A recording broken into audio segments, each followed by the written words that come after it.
ओम नमः शिवाय। जय श्री महाकाल।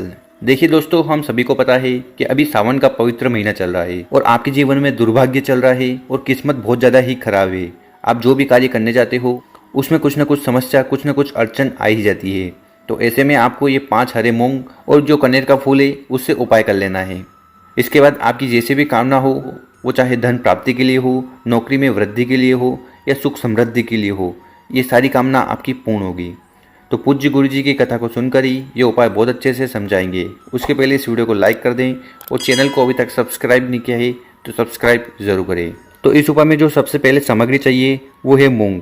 तो आपके घर में जो मूंग है, जिसकी सब्जी बनती है, वो आपको ले लेने हैं। कितने लेने हैं? तो 5 हरे मूंग ले लीजिएगा और ये कहीं से भी खंडित नहीं होने चाहिए। इसके बाद जो अगली सामग्री है वो है लोटा।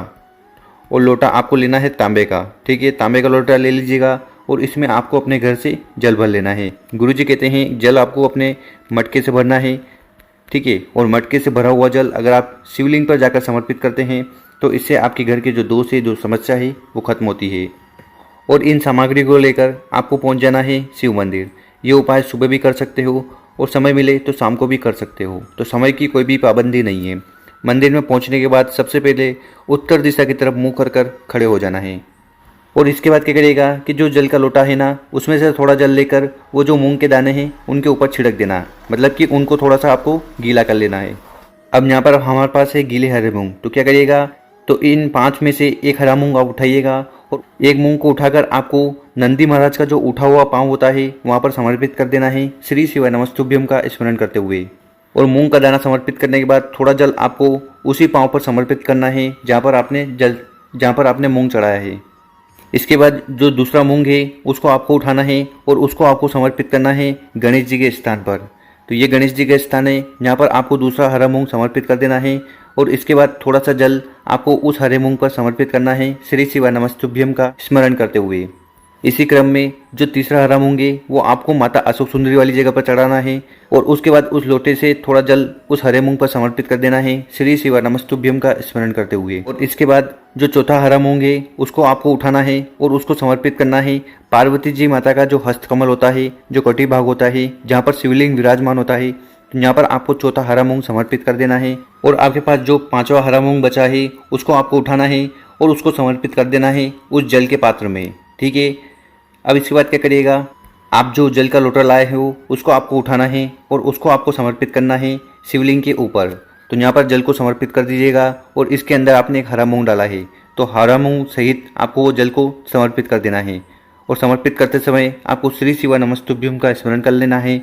और ये जल आपको बहुत ही स्लो चढ़ाना है ताकि आप 11 बार श्री शिवाय नमस्तुभ्यम का स्मरण कर लें। और यहाँ पर जल समर्पित करते समय आपको बृहस्पतिश्वर महादेव का स्मरण करना है। और साथ ही साथ आपके मन में जो भी कामना है या जो भी प्रार्थना है वो वहाँ पर आपको भगवान के सामने खड़े होकर कर लेनी है। अगर ये उपाय आप अपने बच्चे के लिए कर रहे हैं तो प्रार्थना करिएगा कि मेरा बच्चा गुणवान बने, ज्ञानवान बने और उसको बुद्धि और विवेक की प्राप्ति हो। साथ ही साथ उसके ऊपर जो भी संकट, जो भी समस्या है वो खत्म हो जाए। तो ऐसी प्रार्थना आपको कर लेनी है। या अगर आप अपनी खुद के लिए कामना कर रहे हो, अपने बिजनेस के लिए, अपनी नौकरी के लिए, तो वो भी कर लेना। अब जानते हैं गुरुजी द्वारा बताया गया दूसरा उपाय। तो ये उपाय हमें क्यों करना है? अगर आपके घर में धन दौलत की कमी है, लक्ष्मी माता का बिल्कुल भी वास नहीं है, तो गुरुजी कहते हैं कि फिर आपको कनेर के फूल का उपाय जरूर करना चाहिए। तो इस उपाय में आपको लेना है कनेर का फूल। ठीक है, तो इस प्रकार का कनेर का फूल दिखता है वो ले लीजिएगा। बहुत सारे लोग कमेंट करते हैं कि हमारे यहाँ पर तो सफ़ेद कनेर का फूल है, तो आप सफ़ेद ले लीजिएगा। और अगर आपको पीला कनेर का फूल मिले तो पीला ले लीजिएगा। जैसा फूल मिले आपको ले लीजिएगा। और कितने फूल लेने हैं? तो यहाँ पर इस उपाय के लिए आपको 2 कनेर के फूल ले लेने हैं। इसके बाद जो अगली सामग्री है वो है लोटा। तो आपको तांबे का लोटा ले लेना है और इस लोटे में आपको अपने घर से जल भर लेना है। ठीक है, और गुरुजी कहते हैं कि आपको जल अपने मटके से भरना चाहिए, क्योंकि मटका क्या होता है, पितरों का स्थान होता है। वहाँ पर हमारे पितृ निवास करते हैं।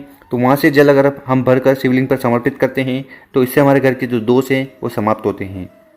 अब इन सामग्री को लेकर आपको पहुँच जाना है शिव मंदिर। ठीक है, ये उपाय आप सुबह भी कर सकते हो और समय मिले तो शाम को भी कर सकते हो। तो समय की कोई भी पाबंदी नहीं है। और मंदिर जाने के बाद सबसे पहले आपको नॉर्थ डायरेक्शन, उत्तर दिशा की तरफ मुँह कर खड़े हो जाना है। तो यहाँ पर हमारे पास क्या क्या सामग्री है? यहाँ हम लाए हैं 2 कनेर के फूल और 1 लोटा जल। तो यहाँ पर हमारे पास 2 कनेर के फूल हैं। तो उसमें से एक कनेर के फूल को उठाना है और उसको आपको शिवलिंग पर समर्पित करना है। कहाँ समर्पित करना है? तो जो माता अशोक सुंदरी की जगह होती है दोनों जलाधारी के बीच में, यहाँ पर आपको पहला कनेर का फूल समर्पित करना है श्री शिवाय नमस्तुभ्यम का स्मरण करते हुए। और यहाँ पर समर्पित करते समय इसकी जो डंडी होगी वो बाहर की साइड होगी, ठीक है, और इसका जो फूल है वो शिवलिंग की तरफ होगा। तो इस प्रकार से आपको पहला कनेर का फूल यहाँ पर समर्पित कर देना है। और इसके बाद आपके पास जो दूसरा कनेर का फूल है उसको आपको उठाना है और उसको आपको स्पर्श करवाना है, टच करवाना है गणेश जी के स्थान पर। और जब आप यहाँ पर टच करवाओ तो उसको इस तरह से रखिएगा, उसका जो फूल की साइड है वो शिवलिंग की ओर होना चाहिए। तो थोड़ी देर यहाँ पर आपको स्पर्श करवा देना है, टच करवा देना है, और उसके बाद आपके मन में जो भी कामना है वो वहाँ पर आपको गणेश जी को कह देनी है। देखिए, गणेश जी विघ्नहर्ता हैं, हमारे जीवन में जो भी दुख है, जो भी परेशानी है उनको खत्म करते हैं। तो जो भी परेशानी, जो भी संकट है वो वहाँ पर आपको बता देनी है। और यहाँ पर कामना करने के बाद क्या करिएगा, उस कनेर के फूल को उठाइएगा और उसको आपको शिवलिंग पर कुछ इस प्रकार से समर्पित कर देना है श्री शिवाय नमस्तुभ्यम का स्मरण करते हुए। और यहाँ पर इसकी जो डंडी की साइड है वो आपकी तरफ होनी चाहिए और जो फूल की साइड है वो जलाधारी की तरफ होनी चाहिए। तो इस प्रकार से आपको शिवलिंग पर ये कनेर का फूल समर्पित कर देना है कि जो जल का लोटा आपके पास है उससे आपको शिवलिंग के ऊपर जल समर्पित कर देना है श्री शिवाय नमस्तुभ्यम का स्मरण करते हुए। और गुरुजी बताते हैं कि शिवलिंग पर जब भी आप जल समर्पित करो तो उसको हमें बहुत ही स्लो समर्पित करना है ताकि आप 11 बार श्री शिवाय नमस्तुभ्यम का स्मरण कर लें। साथ ही साथ आपके मन में जो भी कामना है, जो भी इच्छा है या जो भी समस्या है उसका भी ध्यान कर लें। इतना कर लीजिएगा। इसके बाद यहाँ पर हाथ जोड़कर आपको खड़े हो जाना है और भोलेनाथ से प्रार्थना करना है कि हमारे जीवन में जो भी दुख है वो चाहे धन को लेकर हो या कोई ऐसी विशेष कामना है जो पूरी नहीं हो रही है, तो किसी भी प्रकार की विशेष है वो वहाँ पर आपको शिव भगवान को बता देनी है।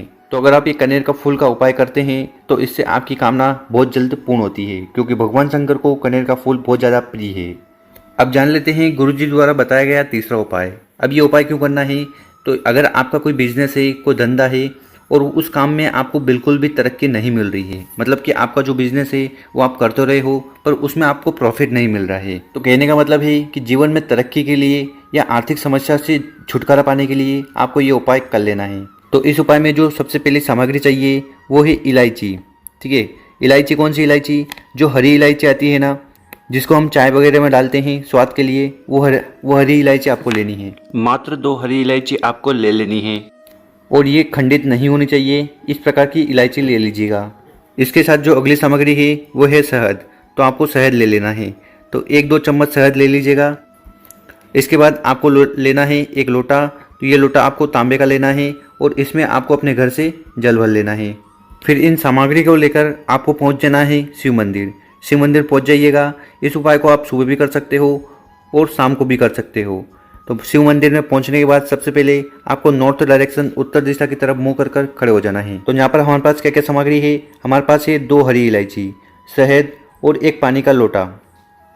इसके बाद क्या करिएगा कि एक हरी इलायची को उठाइएगा और जो पात्र है जिसमें आप अपने घर से शहद लाए थे उस पात्र में उस हरी इलायची को गिरा देना और अच्छे से उस हरी इलायची पर लेपन कर देना शहद से। और जब एक बार शहद से लेपन हो जाए उसके बाद क्या करिएगा और उसको आपको समर्पित कर देना है शिवलिंग पर। तो शिवलिंग पर कहाँ? तो शिवलिंग का जो सीधा वाला हिस्सा होता है, ठीक है, तो इस जगह गणेश जी के स्थान पर आपको वो एक हरी इलायची समर्पित कर देनी है ओम गण गणपति का स्मरण करते हुए। और इसके बाद यहाँ पर आपको हाथ जोड़कर वो गणेश जी से प्रार्थना कर लेनी है कि हमारे जीवन में जो भी दुख है, जो भी परेशानी है, जो भी संकट है वो जल्दी से जल्दी खत्म करें।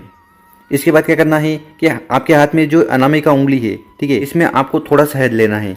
शहद ले लिया, आप क्या करिएगा और इस शहद को आपको अपनी उंगली में लेकर क्या करना है, यहाँ शिवलिंग के ऊपर इस प्रकार से ओम का निर्माण करना है।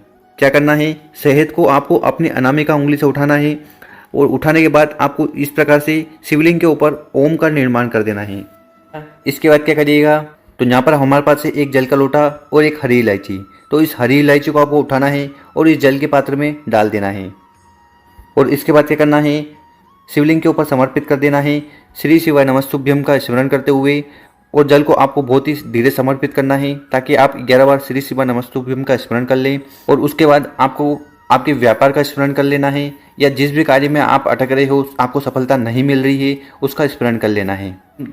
वो भोलेनाथ से कामना करना है कि हमारे जीवन में जो दुख है, जो परेशानी है, वो परेशानी चाहे धन से हो, दौलत से हो, या ऐसी कोई कामना है जो पूर्ण नहीं हो रही है तो वो पूर्ण होने लगे।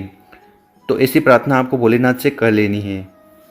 कर कर देखिएगा, बहुत ही आसान सा उपाय है।